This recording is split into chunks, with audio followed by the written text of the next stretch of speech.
Hey y'all, I have some thoughts.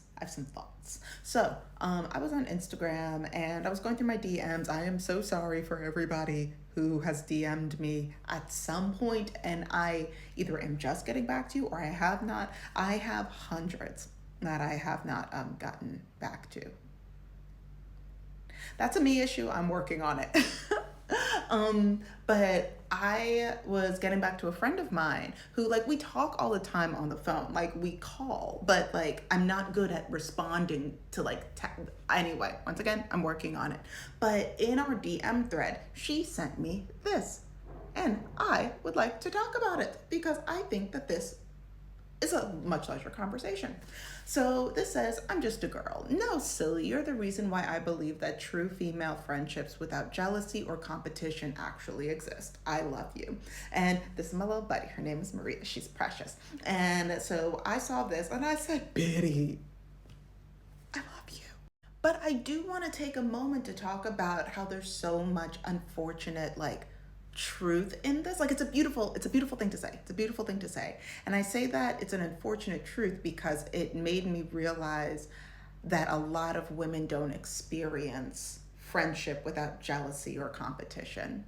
So much so that a lot of people are just like, I think that all female friendships have a level of jealousy or competition in them. And I'm like, oh my God, the true female friendships only work if all parties are actively working towards decentering men. And a lot of people don't want to do that, don't have the tools to do that, never knew how to do and that is a thing that really separates us. And I mean, decentering men is part of it, because if we're looking at this intersectionally, how are you dealing with internalized or taught or whatever homophobia, racism, xenophobia, all of the phobias and isms?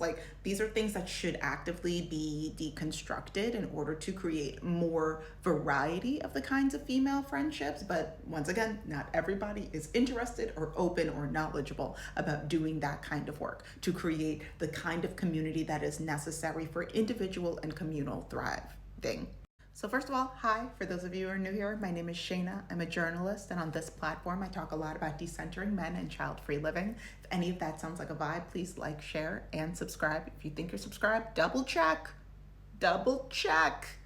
They keep snatching people out of the community. Also, for those of you that have reached out about the workbook or the platform that I'm working on I need to stop saying me and I have, it's a team of us. We're working on something very special to try and get people as much information for moving out of the United States, solo traveling, things like that, in a mindful, intersectional way. We're working on it. And as soon as it's live, everything is going to be in the description. I promise I will be updating all of my descriptions once everything is live.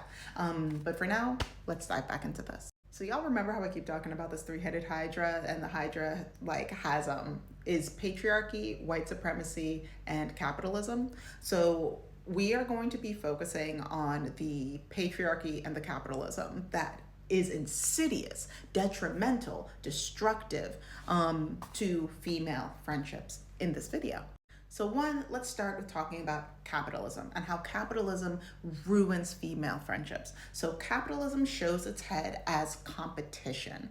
That's a means of saying there is only so many resources to go around, so I am going to get mine. Now, it is impossible to show up fully and emotionally present and vulnerable and intimately with somebody if you are thinking, I have to secure mine. And this really shows up when you see somebody, not you specifically, but you know what I mean. When somebody sees somebody else winning, succeeding, thriving, and I understand that it can be difficult sometimes for some people to be happy for somebody else.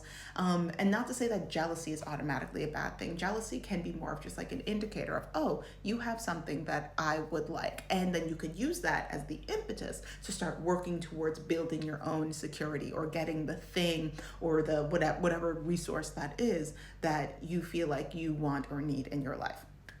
But when you take that and then it becomes insidious, and it means of they have something, which means that I cannot get it, or I do not have it, which means that I am lesser than, or I am in danger, or them having this thing is now a threat to me.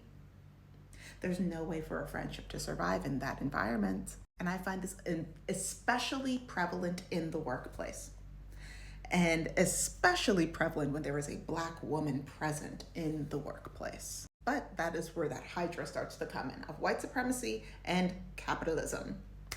This is why, and it was going on for a long time, a lot of women, I don't work in corporate, and that is for a reason. Why? Because the one time I worked in corporate, I worked in this white lady, this white millennial lady, girl boss space, and the way I said never again.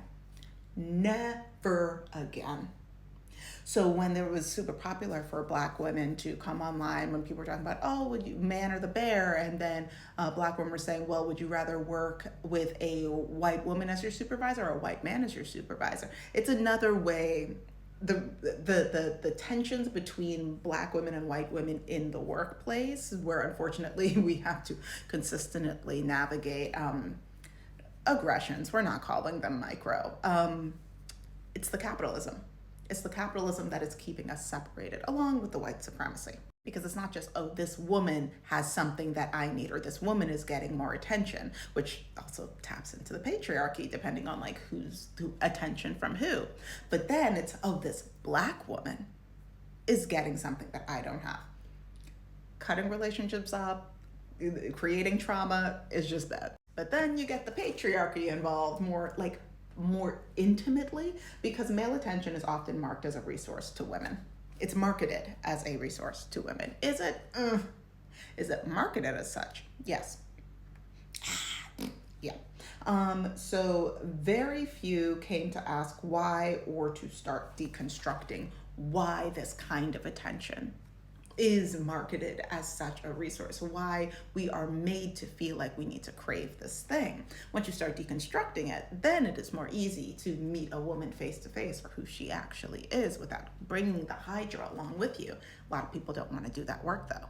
So, to create strong and stable female relationships requires both people, let's say it's a two-person relationship, requires both people to be secure enough in who they are and what they have. That includes physically, socially, emotionally, etc. List goes on, to meet each other without malice or ulterior motives.